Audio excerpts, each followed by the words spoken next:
Achei irmãos aqui para Bojorá fazendo mais um vídeo, né, aproveitando o momento. Eu gosto de pegar uns ganchos de situações que acontecem no momento para falar sobre. E qual ligação ou não com o nosso culto. O vídeo talvez está um pouco. Não está muito boa a imagem, que a iluminação não está legal, mas eu não me importo com preocupação, não me preocupo com coisas assim. Fazer um vídeo bonito, bem iluminado. Eu acho que o importante é a mensagem, né? É lógico. Legal, se aparecer bem, se a imagem ficar melhor, legal, mas também se não aparecer, não faço questão. Vamos lá. Nós estamos agora em fevereiro, passou o carnaval, estamos entrando no ciclo, né? Ou no período da quaresma. Nesse período, muitas casas fecham as portas, né? Deixam de fazer suas ritualísticas e tudo mais, se baseando no que se diz respeito à quaresma. Então vamos lá. O que é a quaresma? O que simboliza a quaresma, né? A quaresma são os 40 dias, para alguns 44, 46, que antecedem a Páscoa. Né? Dizem, segundo a Bíblia, que foi o período que Cristo ficou no deserto, que antecedeu a sua passagem, foi um ciclo que ele teve que cumprir até o dia que anteceder a sua crucificação. Tá, isso é bíblico? Creio que sim, né? Tá, isso faz parte do nosso culto? Da nossa religião? Não. Então por que temos que fechar as nossas portas? Por que temos que deixar de fazer nossas ritualísticas?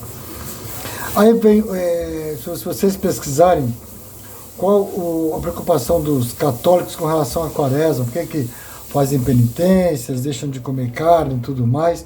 Segundo o que eu pesquisei, né? Esse período, por ter sido o período de sofrimento de Jesus, que antecedeu a Páscoa, a sua crucificação e tudo mais, é um período onde os espíritos obsessores, né, os espíritos que buscam a luz, né, eles ficam vagando, procurando pessoas que fazem coisa errada, que se prostituem, que bebem, que participaram do carnaval, que diz ser a festa da carne, né, e segundo a Bíblia, é a festa da exposição sexual, então é contra os olhos de Deus, né? Deus não vê isso com bons olhos. Então os espíritos se aproveitam para se encostar, para sugar, enfim. Mas os espíritos ruins, eles não atacam as pessoas só nesse período. O espírito ruim atacam em qualquer dia, em qualquer hora, em qualquer momento. Então nós temos que nos cuidarmos sempre, independente de ser quaresma ou ser, sei lá o que for. Então isso já não condiz. Mas alguns sacerdotes dizem que é por causa disso. Aí fecham suas portas. Eu tenho como exemplo, por exemplo, eu quando me iniciei, minha mãe de santo, ela, embora seja da nação Quetu, ela se iniciou na tradição Angola.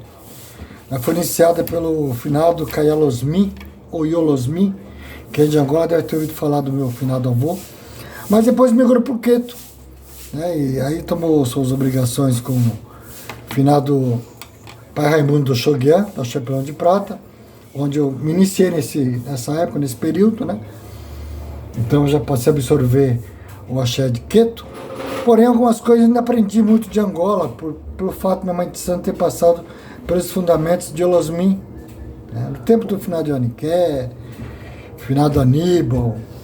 Quem é um pouco mais antigo, tem um pouco mais de 30 anos de santo, sabe de quem eu estou falando. Então, eu passei por esse período, porque minha mãe de santo carregava esse negócio. Não podia iniciar ninguém na quaresma. Então, eu tomei um buri um pouco antes do carnaval, porque eu estava precisando fazer santo, né? Bolei no meu buri. Eu já tinha alguns anos aí de convivência na Umbanda, de Candomblé, mas eu não tinha virado em orixá ainda.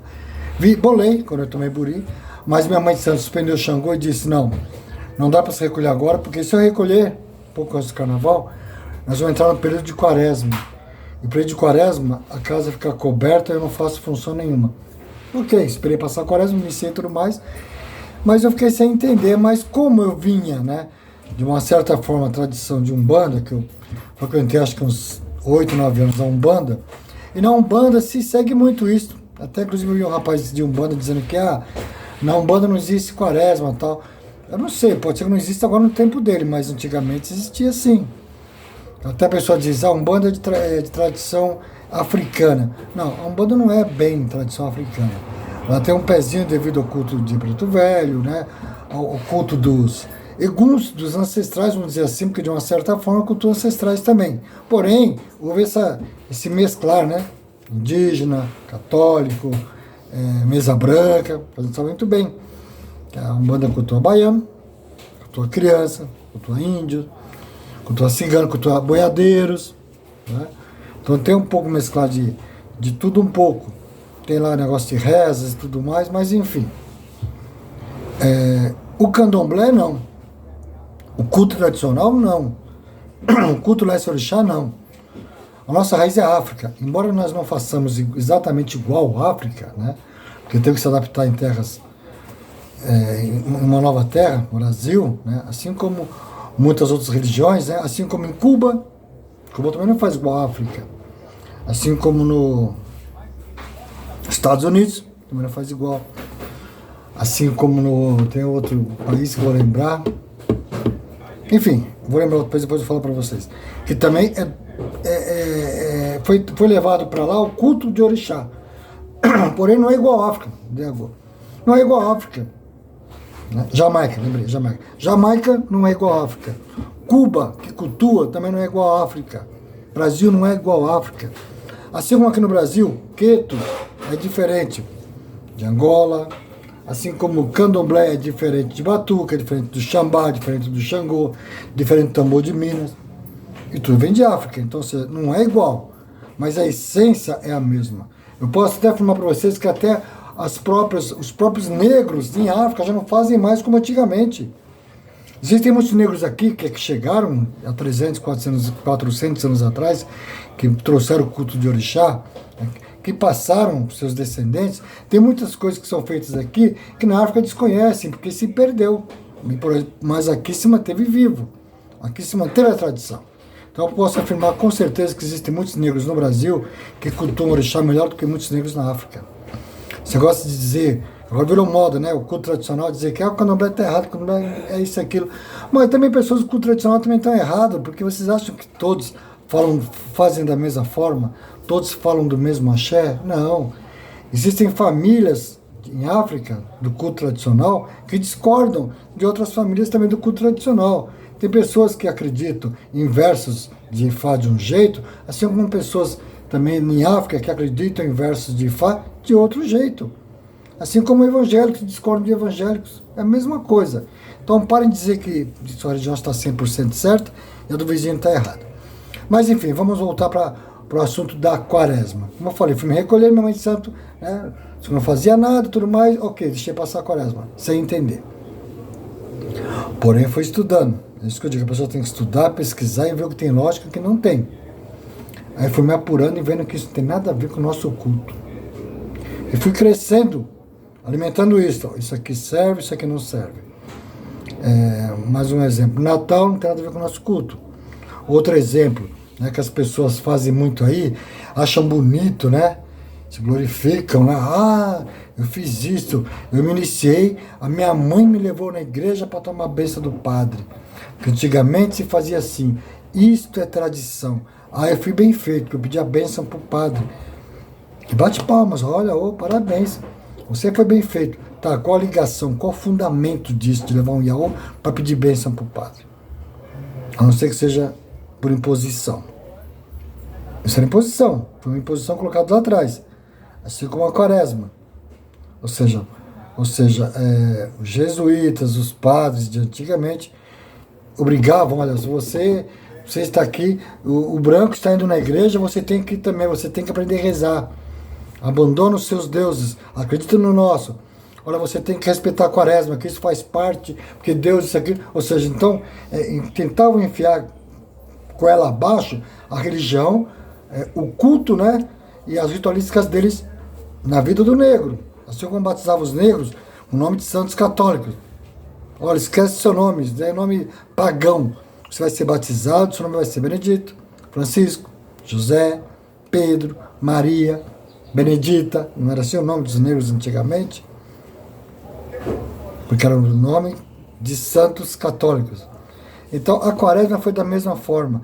Assim como, para não sofrer retaliações, os sacerdotes, assim que tiravam o seu iaô, levava até a igreja de Quelê, mandava pôr cabeça para o padre, mandava pedir a benção para o padre e assistir uma missa. Se não fizesse isso, a sua iniciação não estava completa. Como se isso fosse um fundamento. Como se isso fosse uma coisa obrigatória para que a sua obrigação fosse concluída e reconhecida. Tinha que ter o aval do padre, né? Bobagem, né, gente? Besteira. Eu tive um convívio com uma pessoa que montou uma casa, né? Que se intitulava como sacerdote. Até então eu respeito ele porque ele fez muita coisa pro meu santo, tudo mais. Eu participei da iniciação da casa dele. Mas eu não concordava com a forma que ele pensava, a forma que ele agia.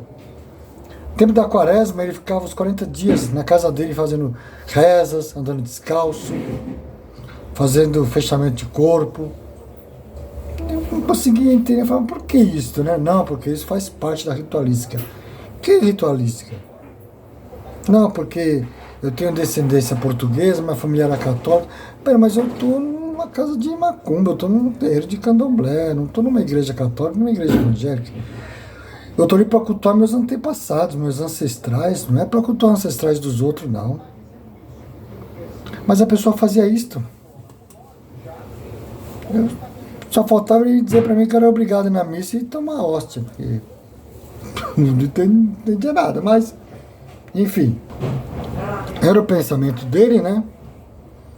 Não sei como é que tá a casa dele, como que andam as coisas, mas cada um, respeita a casa de cada um, mas eu tenho meu pensamento. E eu tenho base e tese para provar que os que eu estou falando estou certo. Agora, se alguém de repente disser que não, que eu estou errado, e que a pessoa que achar que estou errado disser que ela está certa, eu quero que ela prove. E diga para mim, mas com tese e fundamento, não com historinhas bestas, nem com itãs imagináveis, né? Imaginários, né? Imaginários, enfim. Itãs fantasiosos. As palavras meio que a gente se perde também, né? Faz parte. Então é isso, irmão. Quaresma não tem nada a ver com o nosso culto. Quaresma é ritualística católica. Nós não somos católicos. Nós somos do culto Leste Orixá. Não somos católicos. De novo, não somos católicos. Respeitamos os católicos, respeitamos os evangélicos, respeitamos a ritualística e a tradição de cada religião. Embora muitos não nos respeitem, né? Mas nós respeitamos. Porque assim, de manhã, aos domingos, finais de semana, o evangélico bate na sua porta e diz assim, você aceita Jesus? A gente fala, aceito, respeito, conversa e tudo mais. Mas será que de repente se eu bater na porta deles um dia e disser assim, você aceita Exu? Você aceita Alaquetu? Ou então até mesmo, você aceita Tranca-Ruas? Você aceita Maria Padilha? Será que eles vão aceitar? Ou vou me pôr para correr? Mas enfim, cada um. Irmãos, então é isso. Respeito o pensamento de cada um faz o que quer da sua casa, mas na minha casa, durante a quaresma, durante qualquer feriado católico, não importa qual seja, eu continuo fazendo orô, continuo dando consulta, continuo fazendo ebós, continuo dando ebori, continuo fazendo iniciações. Para mim não muda nada. Não desrespeito quem tem esse costume, essa tradição. Na minha casa não muda nada. Quaresma não tem nada a ver com culto Leste Orixá. Axé. Xangô abençoe a todos.